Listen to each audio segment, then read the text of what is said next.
দেখো বন্ধুরা, এখানে কিন্তু আমি 500 গ্রাম মতো পটল নিয়েছি, আর এখানে 300 গ্রাম সজনে ডাঁটা আছে, আর এখানে নিচে 1 চামচ পাঁচফোড়ন। এই পাঁচফোড়নটা দিয়েই বন্ধুরা আমি রান্না করে দেখাবো।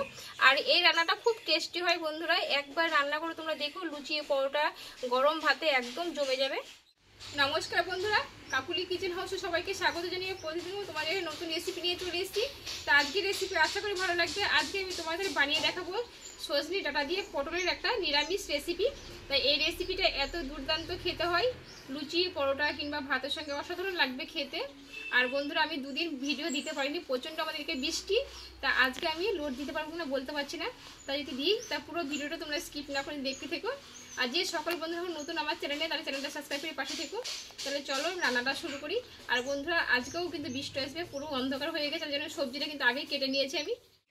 দেখো বন্ধুরা, এখানে কিন্তু আমি 500 গ্রাম মতো পটল নিয়েছি, আর এখানে 300 গ্রাম সজনে ডাঁটা আছে, আর এখানে নিচে 1 চামচ পাঁচফোড়ন। এই পাঁচফোড়নটা দিয়েই বন্ধুরা আমি রান্না করে দেখাবো।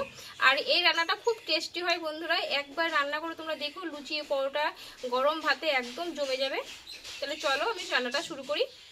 আর বন্ধুরা, এই ডাঁটা আর পটলের রেসিপিটা বানাতে আমি এখানে দুটো আলু ব্যবহার করব, ছোট সাইজের দুটো আলু। দুটো কিন্তু আগেই বন্ধুরা কেটে নিয়েছি, পুরো সবজিটা আমি কেটে নিয়েছি, আর বাটনাটাও বেটে নিয়েছি বন্ধুরা। আজকেও বৃষ্টি আসবে, সেই জন্য খুব তাড়াতাড়ির মধ্যে রান্নাটা করব আমি। দেখো বন্ধুরা, এখানে কিন্তু উনুনটা ধরিয়ে নিয়েছি, কড়াটা গরম করে নিয়েছি। এখানে 1 চামচ মতো আমি কাসুরি মেথি নিয়েছি, এটা একটু হালকা করে আমি ভেজে নেব। যেহেতু নিরামিষ রান্না বন্ধুরা, হাতে কাছে থাকে, তোমাদের তোমরা এটা কিন্তু ব্যবহার করতে পারো।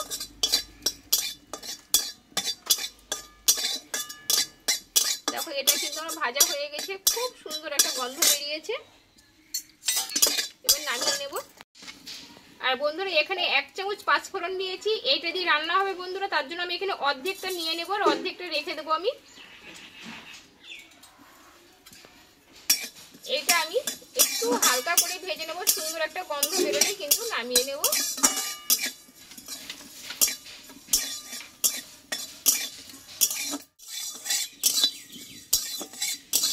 দেখো বন্ধুরা, এটা কিন্তু ভাজা হয়ে গেছে, এবার নামিয়ে নেব। কালারটা কিন্তু চেঞ্জ হয়ে গেছে। আর কড়াটা কিন্তু বন্ধুরা গরম আছে, এই কড়াই দিয়ে দেবো সরষের তেল। আর বন্ধুরা, এই রান্নাটা কিন্তু সরষের তেলেই করব। তেলটা একটু ভালোভাবে গরম করে নেব।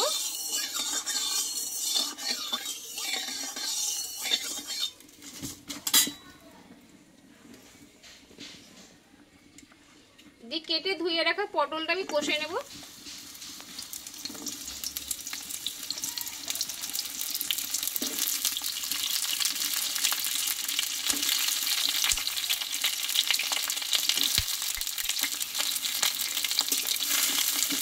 পটলটা একটু ভালোভাবে আমি খুব অল্প আছে বন্ধুরা কষিয়ে নেবো। আর এই পটলটা আমি একটু হলুদ গুঁড়ো দিয়ে দেবো।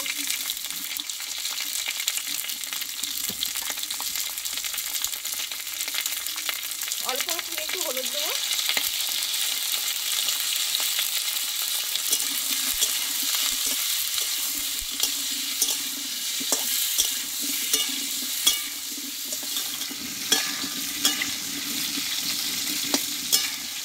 দেখো বন্ধুরা, পটলটা কিন্তু এখনো কিছুক্ষণ কষাতে হবে, খুব অল্প আছে, আমি কষিয়ে নেব।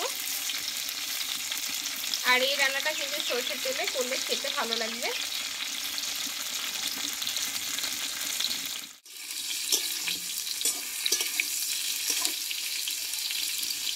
দেখো বন্ধুরা, এখানে কিন্তু পটলটা আমি ভালোভাবে কষিয়ে নিয়েছি, এই পটলটাকে আমি তুলে নেব।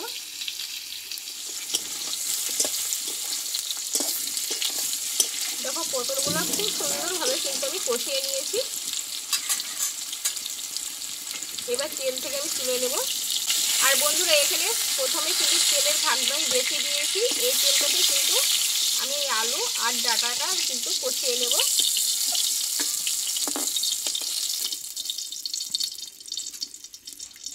দেখো, কেটে রাখা ডাঁটা আলু আমি একসঙ্গে কষিয়ে নেব। এই তেলটাতে কিন্তু আমার কষানো হয়ে যাবে।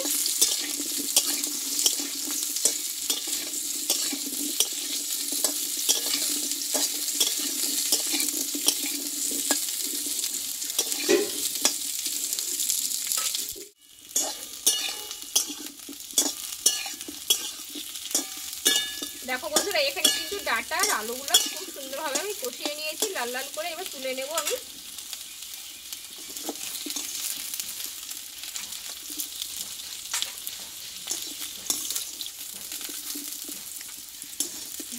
অল্প একটু তেল থেকে যাবে, সেই জন্য কিন্তু ছাঁকনিটার মাধ্যমে তুলে নেব।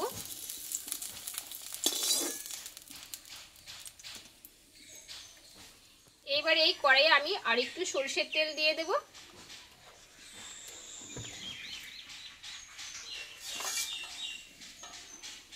আর বন্ধুরা এখানে যে 1/2 চামচ 5 ফোড়ন রেখেছিলাম আমি এটা দিয়ে দেব। আর এখানে দেবো একটা তেজপাতা 3 টুকরো করে নিয়েছি, দেবো একটা শুকনো লঙ্কা, আর দেবো একটা লবঙ্গ, একটা এলাচ আর 2টো দারচিনি স্টিক দিয়ে দেবো। এই ফোড়নটা আমি ভালোভাবে ভেজে নেব। আর এখানে নিয়েছি আদা, কাঁচা লঙ্কা আর গোটা জিরে বেটে নিয়েছি, দিয়ে দেবো। আর পুরো বাটা মশলায় বন্ধুরা এই রান্নাটা আমি করবো।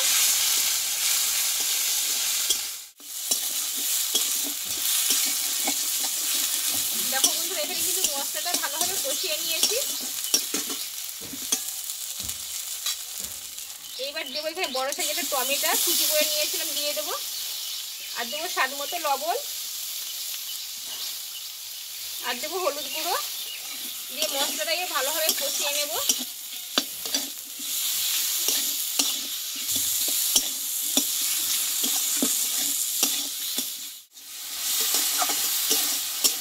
দেখো বন্ধুরা এখানে কিন্তু মশলাটা ভালোভাবে কষিয়ে নিয়েছি, টমেটোটা কিন্তু পুরো গলে গেছে, আর এখানে কাঁচা গন্ধটা কিন্তু আদা থেকে চলে গেছে।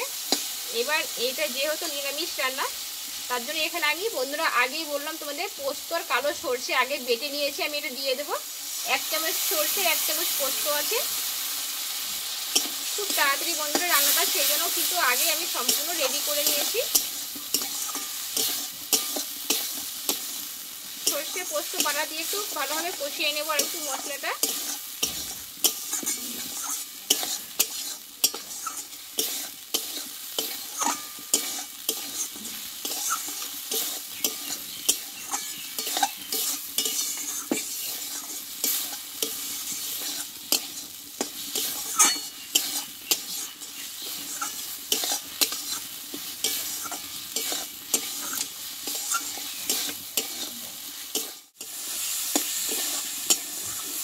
এবারে কিন্তু মশলাটা ভালোভাবে কষিয়ে নিয়েছি। এবারে এখানে কষে রাখা আলু ডাঁটাটা দিয়ে দেবো। এবারে মশলার সঙ্গে ডাঁটা আর আলুটা আমি একটু কিছুক্ষণ মতো কষিয়ে নেব।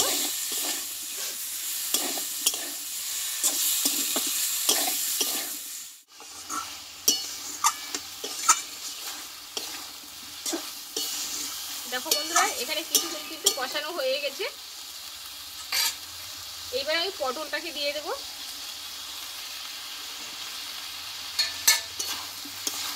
দিয়ে আরও আমি 30 সেকেন্ড মতো একটু নাড়াচাড়া করে নেবো। যেহেতু পটলটা খুব সুন্দরভাবে কষানো আছে, পটলটা কিন্তু ভেঙে যেতে পারে, কিন্তু গোটা থাকলে খেতেও ভালো লাগবে, রান্নাটা দেখতেও খুব সুন্দর লাগবে।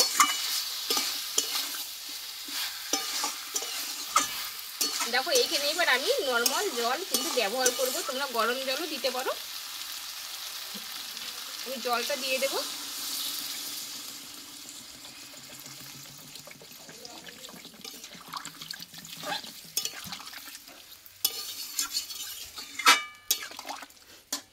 আর একটু দেবো, যেহেতু আলুটা নরম হয়ে গেছে, তবু এখানে কিন্তু একটু ঝোল ঝোল ভাব থাকবে বন্ধুরা রান্নাটা।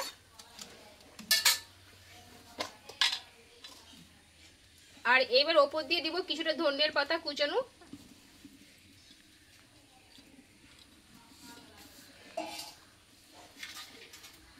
আর দেবো এখানে মিষ্টির জন্য 1/2 চামচ মতো চিনি দিয়ে কিছুক্ষণ রান্নাটা আমি করে নেব।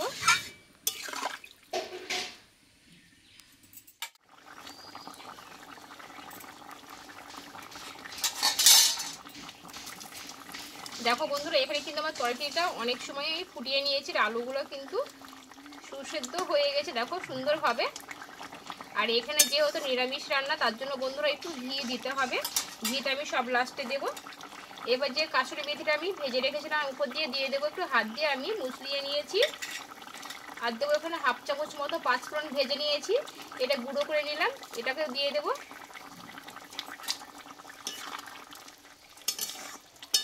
আর এই তরকারিটাই একটু ঝোল ঝোল থাকবে বন্ধুরা, তাহলে কি হবে খেতে ভালো লাগবে।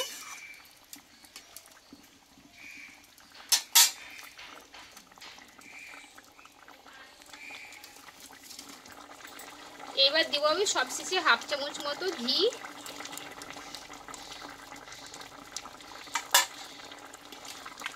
এই মশলাটা ঘিটা দেওয়ার পরে বন্ধুরা আমি এটা 2 থেকে 3 মিনিট মতো খুব অল্প আছে কিন্তু ঢাকা চাপা দিয়ে রেখে দেবো।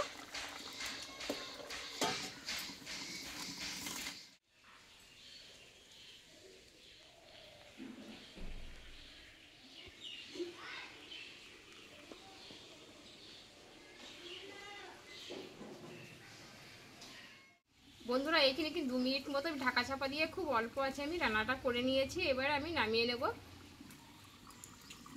দেখো ঢাকনাটাকে তুলে নেব। কত সুন্দর কালার এসছে, দেখো সুন্দর একদম একটা গন্ধ বেরিয়েছে। নিরামিষ যদি এইভাবে রান্না একটা থাকে না, তাহলে কিন্তু গরম গরম ভাতে একদম জমে যাবে। আর লুচি পরোটার সঙ্গে তো একদম বলতেই হবে না, খুব সুন্দর লাগবে খেতে। তোমরা ইচ্ছে করলে কিন্তু আলুটা একটু ভেঙে দিতে পারো, তাহলে কিন্তু এটা একদম পুরো মাখো মাখো হয়ে যাবে। পুরোপুরি আমার কিন্তু রেডি হয়ে গেছে রান্নাটা। এবার নামিয়ে নেব।